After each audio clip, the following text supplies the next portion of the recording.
जय जिजाऊ जय शिवाजी. फाल्गुन वद्य तृतीय शके 1551. 19 फेब्रुवारी 1630 रोजी सह्याद्रीवर तोफांचा गडगडाट झाला. एक सह्याद्रीवर सनई चौकटी वाजू लागले.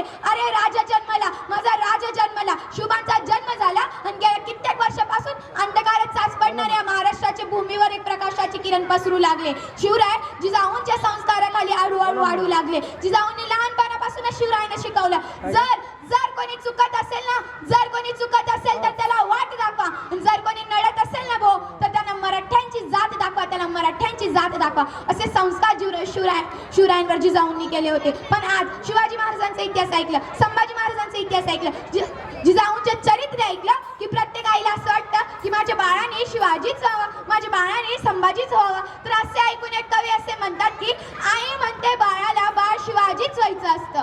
आई म्हणते बाळाला बाळ शिवाजीच व्हायचं असतं.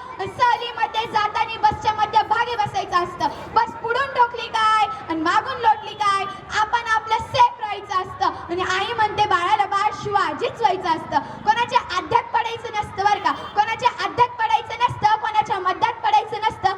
आपण फक्त आपलंच पाहायचं असतं. आणि आई म्हणते बाळाला बाळ शिवाजीच व्हायचं असतं. बाळ उठतं आणि म्हणतं हो आई बाळ शिवाजीच व्हायचं असतं. पण त्या अगोदर बाबांनी शहाजी आणि आईनी जिजाऊ व्हायचं असतं. खरं आहे ना, आज जिजाऊच घडले नाही तर शिवराय तरी कसे घडणार. म्हणून तर म्हणते थोर तुमचे कर्म जिजाऊ उपकार कधी न फिटणार.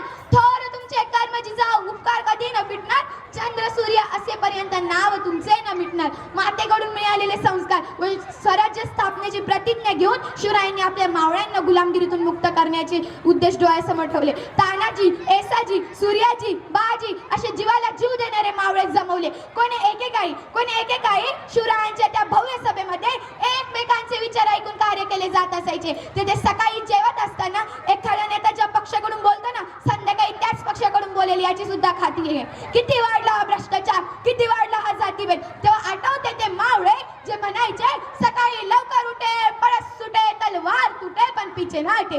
आजचे मावळे म्हणतात काय माहित, उशिरा उठे दारू घोटे दारूचा गल्लास कुठे पण दारू न छुटे. रायरेश्वराच्या साक्षीने स्वराज्य स्थापनेची प्रतिज्ञा शिवरायाने घेतली. हर हर महादेव अशी गर्जना आसमंतात घुमली आणि वयाच्या 16व्या वर्षापासून स्वराज्य स्थापनेचा प्रवास सुरू झाला. आज वाटतं भल्या पहाटे उठावं, माझ्या राजाला साथ घालावी आणि विचारावं, राजा तुम्ही कशी पकडली ती बलाढ्य ढाल आणि तलवार. राजा तुम्ही कशी पकडली ती बलाढ्य ढाल आणि तलवार.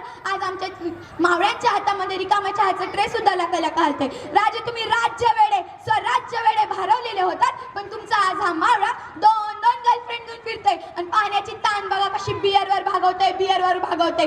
राजा तुम्ही कशी सांभाळली प्रजा जिजाऊंची आण. राजा तुम्ही कशी सांभाळली प्रजा जिजाऊंची आण. आज आम्ही म्हणतोय आमचे दोन अवचांच बनतोय एक चौकोनातले जाताय दोन, उरलेल्या दोघांना आधार कोण. कसा होता हा महाराष्ट्र, संतांच्या अभंगाने भरून गेला होता हा महाराष्ट्र. नाचू कीर्तनाचे रंगी ज्ञानदीप लावू जगी असे म्हणणारे संत नामदेव महाराज आम्हाला कधी पाहायला नाही मिळाले बरं का. परंतु तू मेरी नहीं हो सकती तू किसी की नहीं हो सकती असे म्हणणारे लोक मात्र आम्हाला नक्कीच पाहायला मिळते. जिथं आम्हाला अभंग ऐकायला मिळायचे आज तिथं आम्हाला गाणे ऐकायला मिळतात. जेव्हा बघतीस तू माझ्याक मला आमदार झाल्यासारखं वाटतंय. अजून काय हा तुझ्यामुळे झाले ना आणि माझ्या नशिबाचा वडापाव. जेव्हा मजाकचा टॉपिक साईडला ठेवला तर आपल्याला समजतंय का आपल्या महाराष्ट्राची परिस्थिती काय. शेवटी जाता मी एवढेच म्हणेन, तोंडात नको हृदयात शिवभक्ती नित्य असू दे. तोंडात नको हृदयात शिवभक्ती नित्य असू दे. शिवशाहीची सारी तत्वे वागण्यातून तुझ्या दिसू दे. जय हिंद जय महाराष्ट्र. धन्यवाद.